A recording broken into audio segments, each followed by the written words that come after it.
Une datation qui dérange. Le mystère du Sphinx, gardien énigmatique des pyramides de Gizeh, continue de fasciner et de confondre les experts. Son origine et sa datation restent au cœur d'une controverse qui ébranle les fondements mêmes de l'égyptologie moderne. Sur le plateau de Gizeh, en 1858, Auguste Mariette, archéologue de renom, s'apprête à dévoiler un secret enfoui depuis des millénaires. Mandaté par le duc de Luynes pour vérifier les affirmations de Pline l'Ancien sur la nature du Sphinx, Mariette fait une découverte bouleversante. La stèle dite de l'inventaire. Cette stèle, retrouvée dans un sanctuaire d'Isis datant du 1er siècle avant notre ère, raconte une histoire stupéfiante. Elle suggère que le Sphinx et la Grande Pyramide existaient déjà à l'époque de Khéops, remettant en question la chronologie communément admise. Mais ce n'est que la pointe de l'iceberg. Un scribe royal de Khéops mentionne dans ses écrits une dédicace antérieure à la 4e dynastie, plaçant l'origine du Sphinx bien avant 2575 avant Jésus-Christ. Plus troublant encore, le texte évoque le soleil lui-même comme architecte de cette merveille dont l'origine se perdait dans la nuit des temps. Ces révélations sont si déstabilisantes que de nombreux égyptologues préfèrent les ignorer, s'accrochant à la théorie confortable attribuant la construction du Sphinx à Khéops ou à son successeur, Khéphren. En 1816, le capitaine Giovanni Battista Caviglia dégage le Sphinx et, se basant uniquement sur la proximité géographique, l'attribue à Khéphren. Cette hypothèse, bien qu'infondée, s'est ancrée dans l'imaginaire collectif. Cependant, la science moderne vient ébranler ces certitudes. Frank Domingo, expert en morphologie faciale de la police de New York, a comparé le visage du Sphinx à celui de Khéphren. Sa conclusion est sans appel. Il s'agit de deux individus distincts. Alors, qui a vraiment construit le Sphinx ? Pourquoi l'institution égyptologique s'obstine-t-il à ignorer ces preuves troublantes ? Le Sphinx garde-t-il un secret si prodigieux qu'il menacerait de réécrire l'histoire de l'humanité ? Le mystère du Sphinx s'épaissit à mesure que l'on plonge dans les textes anciens. Un document fascinant du pharaon Aménophis II, datant d'environ 1448-1420 avant Jésus-Christ, qualifie le Sphinx de plus ancien que les pyramides. Cette affirmation, si elle était avérée, bouleverserait toute notre compréhension de l'histoire égyptienne. Mais c'est la stèle de Thoutmôsis IV qui nous réserve les plus grandes surprises. Ce récit, gravé pour l'éternité entre les pattes du Sphinx, nous conte une histoire digne des plus grands romans d'aventure. Imaginez un jeune prince, Thoutmôsis, n'appartenant pas à la lignée principale de succession pharaonique. Épuisé après une chasse, il s'endort à l'ombre de la tête du Sphinx, seule partie visible à l'époque. Dans son sommeil, une vision extraordinaire se manifeste. Le Sphinx lui-même lui parle. La créature mythique supplie le prince de la libérer du sable qui l'étouffe, promettant en échange pouvoir et fortune. Thoutmôsis, ému par cette requête surnaturelle, s'exécute à son réveil. Comme par magie, il devient rapidement pharaon et amasse une grande fortune. Coïncidence ou intervention divine ?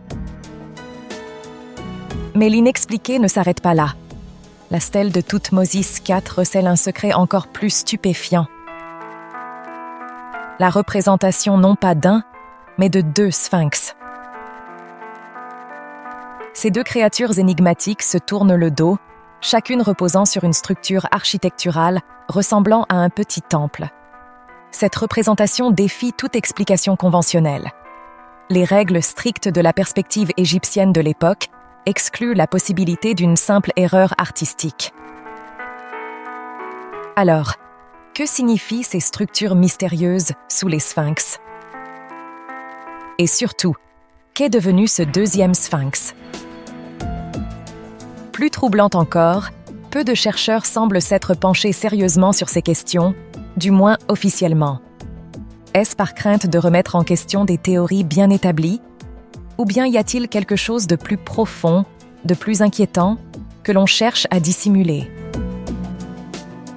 Ces énigmes non résolues nous invitent à remettre en question tout ce que nous pensions savoir sur l'histoire ancienne de l'Égypte.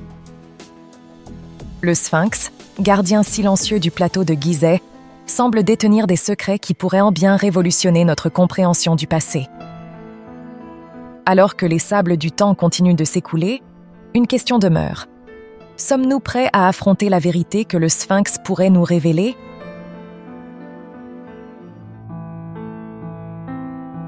Le deuxième Sphinx.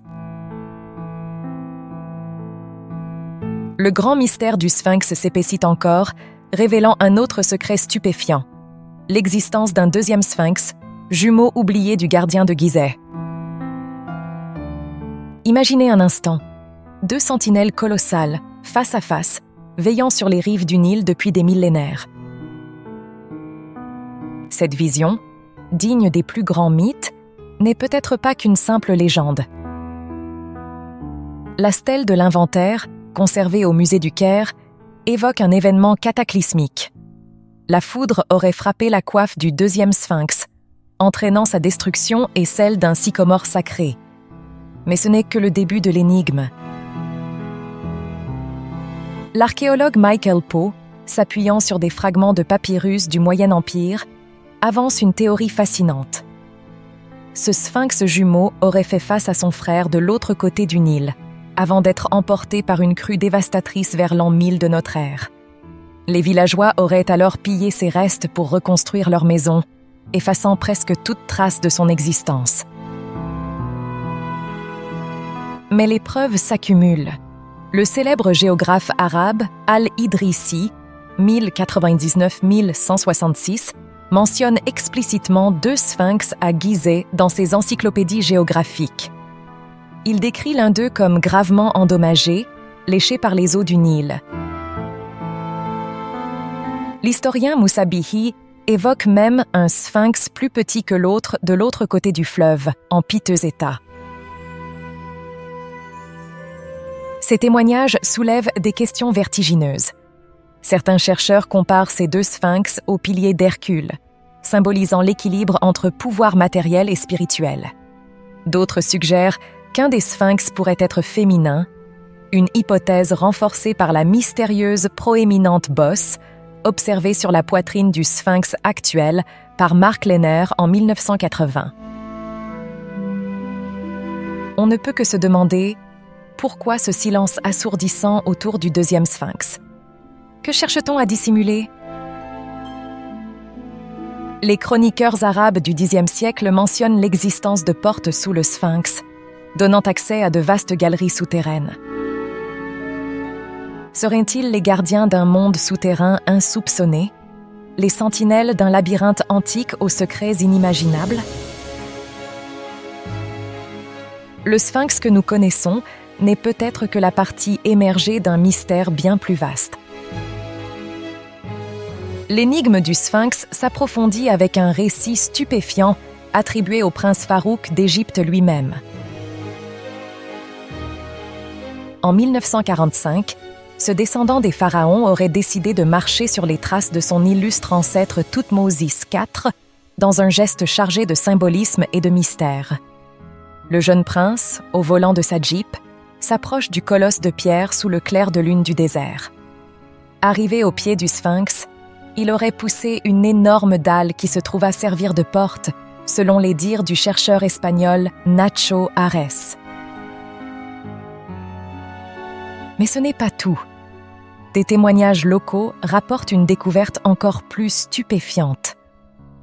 Derrière cette porte improvisée, le prince aurait découvert une grande pièce gardée par une sorte d'automate. Un androïde antique, gardien silencieux d'un secret millénaire. Malheureusement, si cette histoire est vraie, Farouk emporta les détails dans sa tombe. Cette dalle mystérieuse n'est qu'un des nombreux secrets que recèle le sphinx. Son corps massif, long de 57 mètres et haut de 20 mètres, a été sculpté directement dans le plateau calcaire de Gizeh. Mais ce n'est pas un simple bloc de pierre. Le Sphinx est une véritable énigme géologique. Son corps est composé d'un calcaire friable, tandis que sa tête majestueuse est faite d'une pierre plus dure, probablement extraite du sommet du plateau. Cette différence de matériaux soulève des questions troublantes sur son origine et sa construction. Plus intriguant encore, une couche de calcaire extrêmement dure émerge à la base du monument, formant une sorte de socle naturel. Cette configuration unique a conduit certains chercheurs à remettre en question l'âge communément attribué au Sphinx. Les pattes du Sphinx, quant à elles, sont en maçonnerie et semblent plus récentes que le reste du corps. Serait-elle le fruit d'une restauration antique ou cache-t-elle un autre secret? À l'origine, le Sphinx était probablement recouvert de plâtre peint, lui donnant un aspect bien différent de celui que nous connaissons aujourd'hui. Les rares traces de peinture rouge qui subsistent nous donnent un aperçu fugace de sa splendeur passée. Mais la vraie question demeure. Que cache réellement le Sphinx? La dalle mystérieuse du prince Farouk serait-elle l'entrée d'un monde souterrain insoupçonné? L'automate gardien protège-t-il des connaissances qui pourraient bouleverser notre compréhension de l'histoire? Le Sphinx, sentinelle silencieuse du temps, continue de nous défier. Chaque grain de sable qui s'écoule semble emporter avec lui un fragment de vérité. Mais peut-être que la clé de ce mystère millénaire se trouve juste sous nos yeux.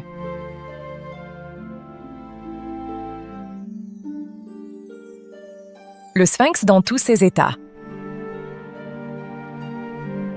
Le Sphinx, sentinelle millénaire du plateau de Gizeh, cache bien plus de secrets qu'on ne pourrait l'imaginer. Son histoire est jalonnée de mystérieuses restaurations, chacune ajoutant une couche d'énigmes à ce monument déjà insondable. Imaginez Thoutmôsis IV, pharaon de la 18e dynastie, ordonnant le premier désensablement connu du Sphinx. Cette phase 1 de restauration révèle des blocs de revêtement datant de cette époque, preuve tangible d'une intervention humaine sur ce colosse de pierre. Mais qui sait combien d'autres mains ont façonné sa silhouette avant même cette époque?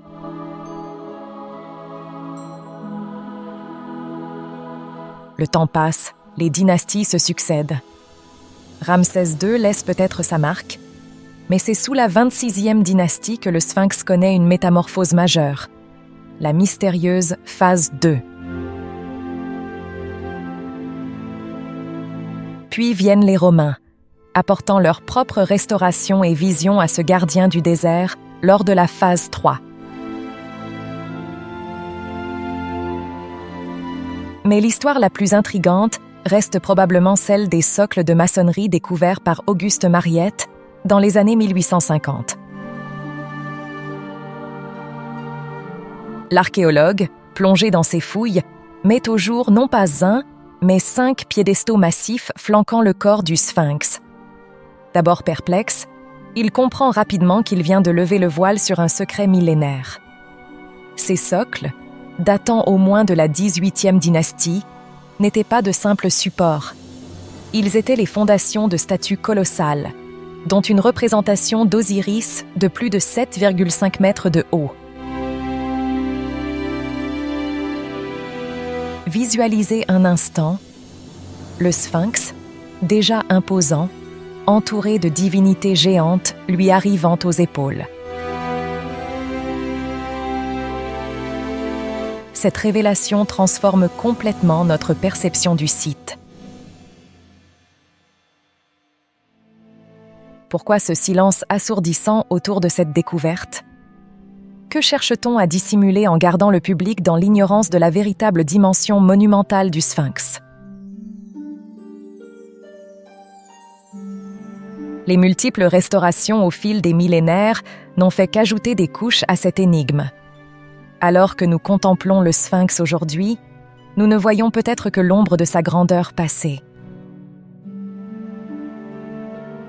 Que cache réellement ce gardien silencieux? quels secrets attendent encore d'être révélés sous ces pattes de pierre? Les restaurations successives, loin d'être de simples actes de préservation, furent souvent le théâtre d'événements troublants. En 1920, alors que le ciment moderne renforça sa tête érodée, le Sphinx vient d'être encore une fois remodelé. 3 ans plus tard, Laco et Barraez entament une excavation titanesque qui durera 11 ans. C'est durant cette période qu'une découverte stupéfiante est faite. Un large trou sur le crâne du Sphinx, promptement scellé par une porte en fer. Ce qui semblait être une simple réparation pourrait-il être la clé d'un mystère plus vaste?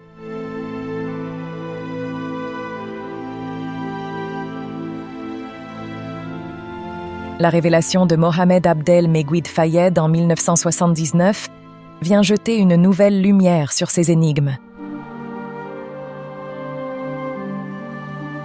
L'ancien ouvrier, enfant à l'époque des travaux de Barraez, révèle l'existence d'une ouverture secrète près de la queue du Sphinx. Cette découverte mène à un réseau de tunnels et de chambres cachées, s'enfonçant dans les profondeurs du plateau de Gizeh.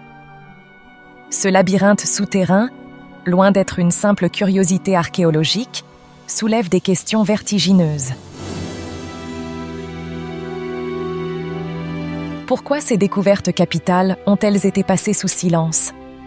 Que cherche-t-on à dissimuler sous les pattes du colosse? Les traces de creusement indiquent que ces tunnels ont été forés du haut vers le bas, suggestion d'une exploration méthodique plutôt que d'une simple tentative de pillage. Le Sphinx Project, mené de 1979 à 1983, n'a fait qu'ajouter à l'énigme. Les restaurations antiques, révélées comme supérieures aux interventions modernes, témoignent d'une maîtrise technique que nous peinons à égaler. Paradoxalement, nos efforts de préservation semblent avoir causé plus de dommages qu'ils n'en ont réparé.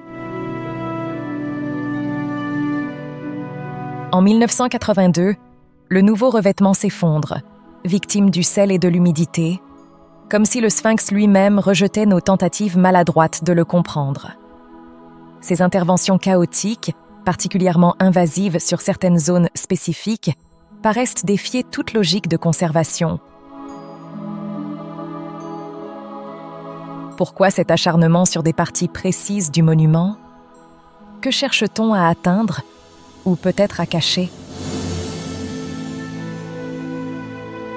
La vérité, aussi vertigineuse soit-elle, pourrait être plus simple qu'il n'y paraît. Après des siècles d'études et de restauration, il est difficile de croire que les secrets du Sphinx restent inviolés. Le silence assourdissant qui entoure certaines découvertes suggère une réalité trop dérangeante pour être révélée au grand jour. Chaque couche de restauration, chaque intervention mystérieuse, chaque silence éloquent sont autant de voiles jetés sur une vérité qui pourrait bien remettre en question notre compréhension de l'histoire humaine. Le Sphinx, sentinelle millénaire, garde peut-être en son sein des connaissances si prodigieuses qu'elles menaceraient les fondements mêmes de notre civilisation.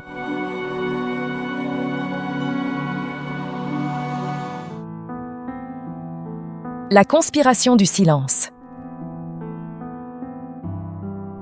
Le plateau de Gizeh, berceau de mystères millénaires, est devenu le théâtre d'un jeu de dupes où la vérité se dérobe à chaque nouvelle découverte.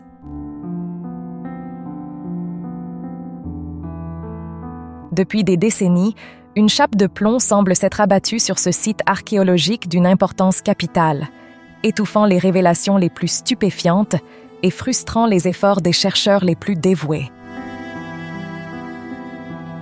L'histoire du Sphinx Project de 1977-1978 est emblématique de cette conspiration du silence.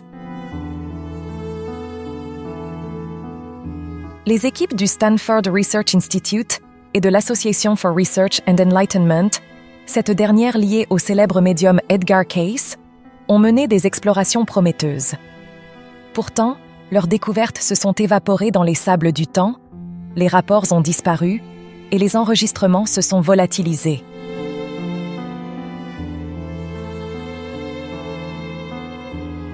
Plus troublant encore, la présence d'une mystérieuse société, le RSI, liée au ministère de la Défense et à la NASA, soulève des questions sur les véritables enjeux de ces recherches.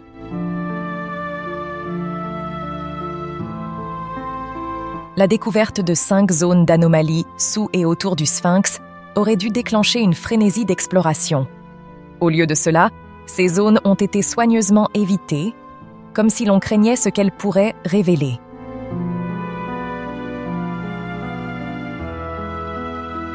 Cette absence flagrante de logique dans la poursuite des explorations, ce perpétuel recommencement à zéro, ressemble à s'y méprendre à une stratégie délibérée d'obstruction.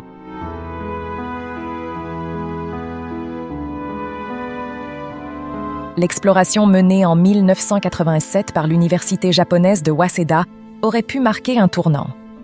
Leur découverte était stupéfiante. Une cavité souterraine au sud du Sphinx, des sillons mystérieux se prolongeant sous le monument et des indices d'un vaste réseau de tunnels.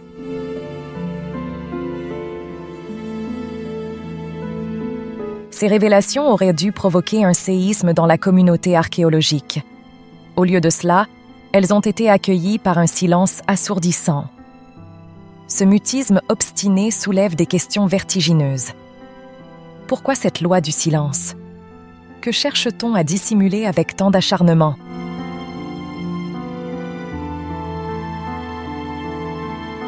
L'implication d'agences de renseignement étrangères et les investissements colossaux suggèrent des enjeux qui dépassent largement le cadre de l'archéologie traditionnelle. La manipulation de l'information atteint des sommets d'absurdité. On cache certaines découvertes tout en proclamant d'autres, dénuées de substance.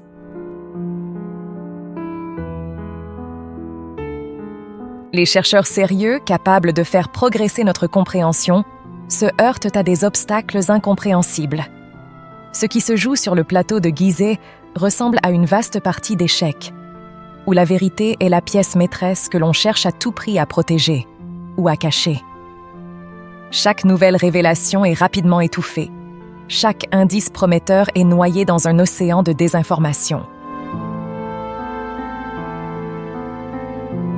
Le Sphinx, témoin silencieux de cette mascarade, garde apparemment en son sein des secrets si prodigieux que toute l'égyptologie orthodoxe tente à occulter sous un voile de silence assourdissante. La vraie histoire et l'origine du Sphinx de Gizeh a trouvé en John Anthony West un défenseur aussi passionné qu'inattendu. Cet écrivain new-yorkais, devenu égyptologue amateur par passion, a osé défier la conjuration archéologique en remettant en question la datation conventionnelle du monument.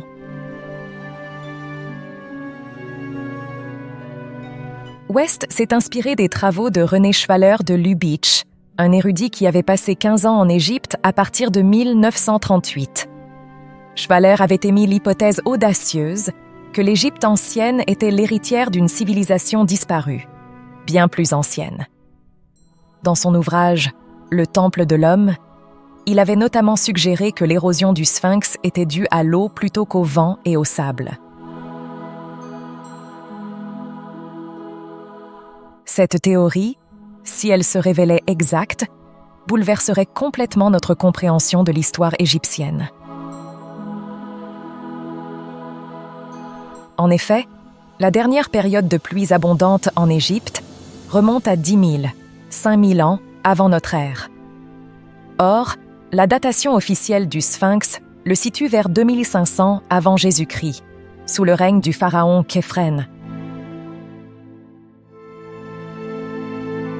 West s'est emparé de cette hypothèse avec une détermination farouche. Il a observé que les marques d'érosion sur le corps du Sphinx n'étaient pas seulement horizontales, ce qui indiquerait une usure due au vent et au sable, mais aussi verticale, suggérant une érosion par l'eau.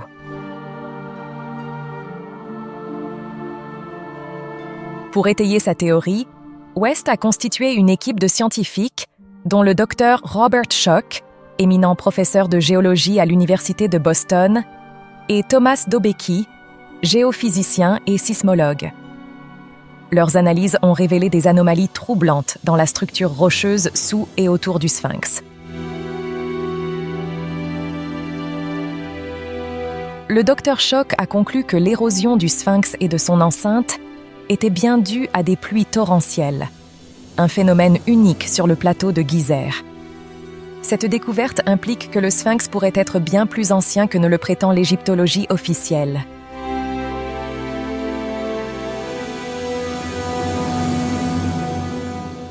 Ces conclusions ont déclenché une tempête dans le monde de l'égyptologie. Le docteur Mark Lehner, figure d'autorité dans l'étude de Geyser, s'est dressé comme le principal opposant à cette théorie révolutionnaire. Un conflit acharné s'est alors engagé entre les tenants de la chronologie traditionnelle et ceux qui osaient remettre en question le dogme établi.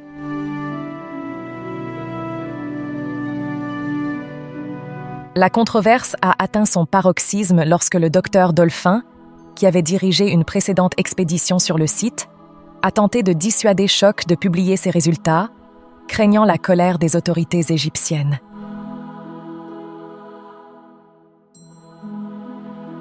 Malgré les pressions et les critiques, West et son équipe ont persévéré, accumulant les preuves à l'appui de leur théorie. Leur découverte soulève des questions vertigineuses. Le Sphinx pourrait-il être le témoin silencieux d'une civilisation inconnue, bien plus ancienne que l'Égypte des pharaons?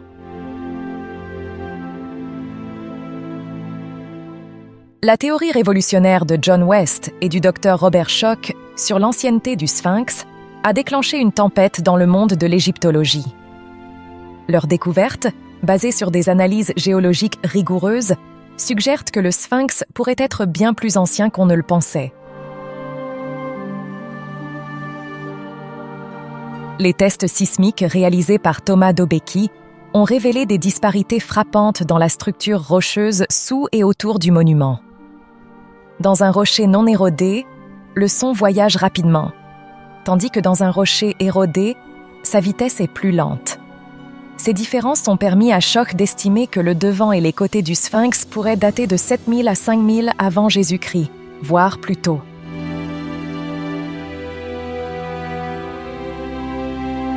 Plus troublant encore, l'étude des sédiments a mis en évidence une différence d'âge de 3000 ans entre l'avant et l'arrière du Sphinx, l'avant étant significativement plus ancien.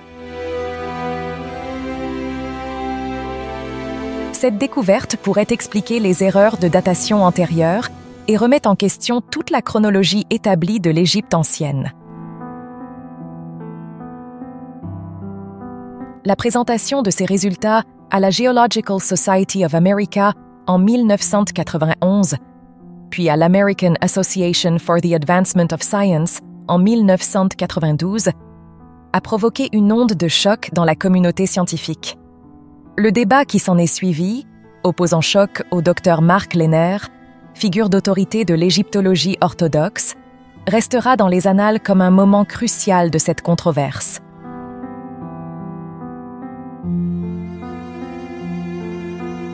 Le documentaire « Le mystère du Sphinx », diffusé en 1993 devant 30 millions de téléspectateurs, a porté ce débat sur la place publique.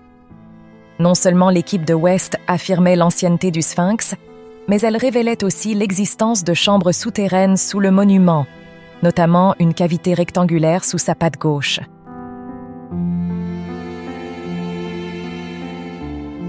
Ces révélations ont déclenché une réaction virulente de la part des autorités égyptiennes.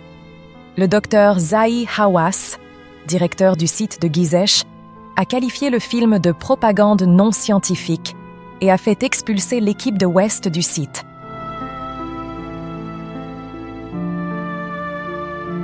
Une guerre médiatique s'est alors engagée, révélant des conflits d'intérêts troublants et des enjeux dépassant largement le cadre de l'archéologie.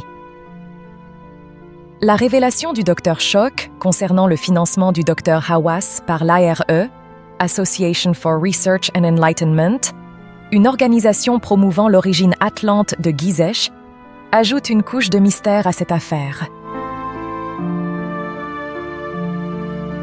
Pourquoi des personnes soutenues par une telle organisation s'opposeraient-elles à des preuves scientifiques corroborant leurs propres théories? Cette controverse met en lumière les enjeux considérables liés au site des pyramides. Elle suggère l'existence d'une vaste manipulation visant à contrôler l'information et à maintenir une version officielle de l'histoire, quitte à ignorer des preuves scientifiques solides. Cette quête de vérité, menée contre vent et marée par des chercheurs passionnés, illustre parfaitement les défis auxquels se heurte toute tentative de remettre en question les dogmes établis. Elle nous rappelle que la vérité historique est souvent plus complexe et plus fascinante que les récits officiels ne le laissent croire.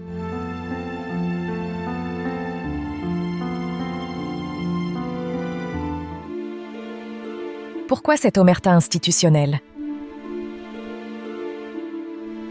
L'énigme du Sphinx de Gizeh continue de s'épaissir, révélant un écheveau complexe d'intérêts politiques, économiques et scientifiques qui dépasse largement le cadre de l'archéologie traditionnelle.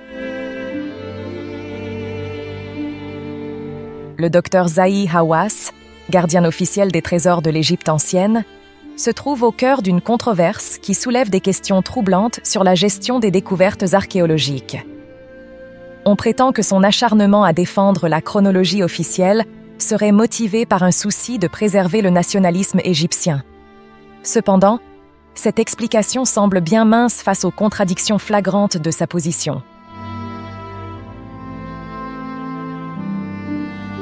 En effet, comment expliquer que Hawass ait accordé des licences de fouilles à l'ARE, Association for Research and Enlightenment, une organisation connue pour promouvoir la thèse controversée de l'Atlantide, tout en s'opposant farouchement aux découvertes de West et Shock, qui suggèrent une origine plus ancienne de la civilisation égyptienne.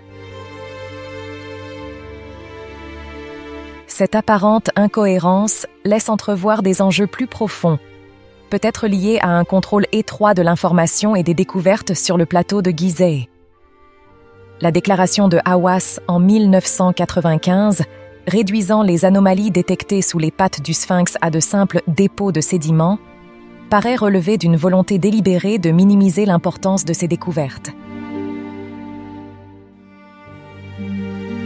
Pourtant, l'octroi en 1996 d'une licence de fouille à la Fondation Shore, dont le projet incluait explicitement la recherche de failles et gouffres sous le plateau, soulève encore plus de questions. Comment concilier ce soudain intérêt pour le sous-sol de Gizeh avec le rejet catégorique des découvertes précédentes? Plus intriguant encore, le lien entre le Dr Shore, multimillionnaire à la tête de cette fondation, et l'ARE ajoute une nouvelle dimension à cette affaire. Cette connexion suggère l'existence d'un réseau d'influence et d'intérêts qui dépasse largement le cadre de la recherche archéologique pure. Ces contradictions et ces liens troublants laissent entrevoir la possibilité d'une vaste manipulation, orchestrée peut-être à l'insu même de certains acteurs, visant à maintenir le grand public dans l'ignorance de découvertes potentiellement révolutionnaires sur l'origine de notre civilisation.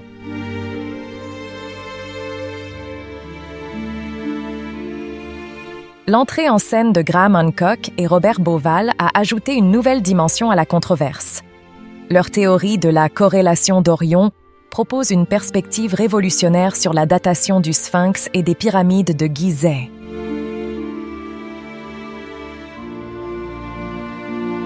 En observant le ciel tel qu'il était en 10 500 avant Jésus-Christ, ils ont découvert que le Sphinx faisait face à la constellation du Lion, suggérant une datation bien plus ancienne que celle admise par l'égyptologie orthodoxe. Cette théorie, combinée aux découvertes géologiques de West et Shock, a déclenché une tempête dans le monde académique. La réaction des autorités égyptiennes, incarnée par le docteur Hawass, fut rapide et virulente. Un documentaire promotionnel, mettant en scène Hawass dans un tunnel sous le Sphinx, semblait plus proche d'un spectacle hollywoodien que d'une exploration scientifique sérieuse. L'implication de la Fondation Shore, liée à l'ARE et au FSL, Florida State University, dans la production d'un documentaire visant à contrer les travaux de Hancock et de ses collègues, a ajouté une couche de complexité à cette affaire. Cette manœuvre a été perçue par certains comme une tentative de manipulation de l'opinion publique, soulevant des questions sur les véritables enjeux de ces recherches.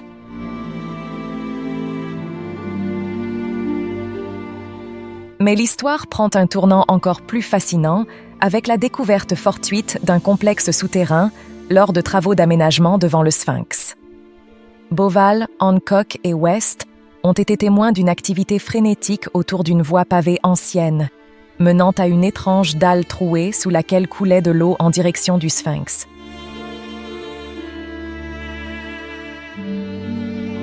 Cette découverte fait écho aux anciennes représentations égyptiennes du dieu Aker, gardien des portes de l'au-delà, souvent associé à un cours d'eau souterrain.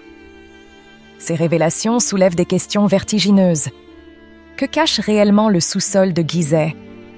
Pourquoi certaines découvertes sont-elles mises en avant tandis que d'autres sont soigneusement étouffées?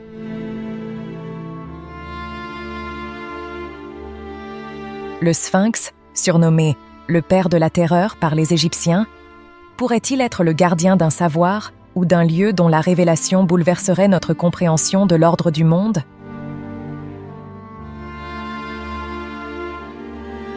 L'histoire de la chambre d'Osiris, dont la découverte a été savamment orchestrée, semble être le point culminant de cette saga. Elle illustre parfaitement comment certains groupes d'influence peuvent manipuler l'information pour servir leurs propres intérêts, transformant une quête archéologique en un véritable thriller digne des meilleures fictions.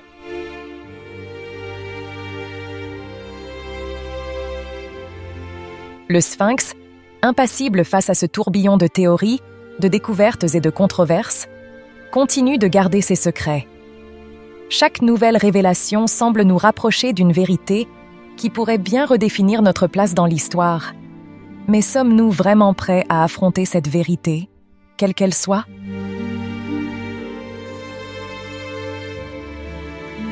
La saga de Gizeh prend un tournant inattendu avec l'annonce fracassante de la découverte de la tombe d'Osiris.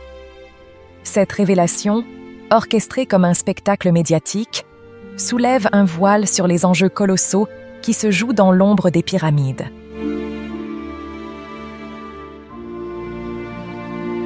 Dans notre prochain épisode, nous plongerons au cœur d'une controverse qui ébranle les fondements mêmes de l'égyptologie. Où est passé Osiris?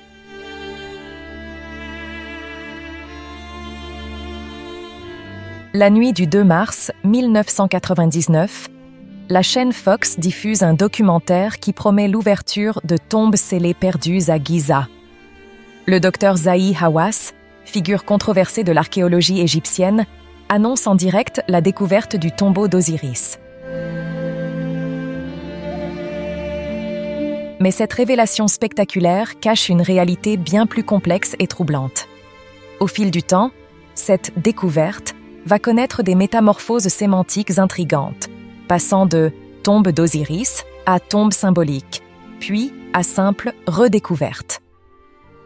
Le nombre de chambres indiquées diminue mystérieusement, soulevant des questions sur la nature réelle de cette trouvaille.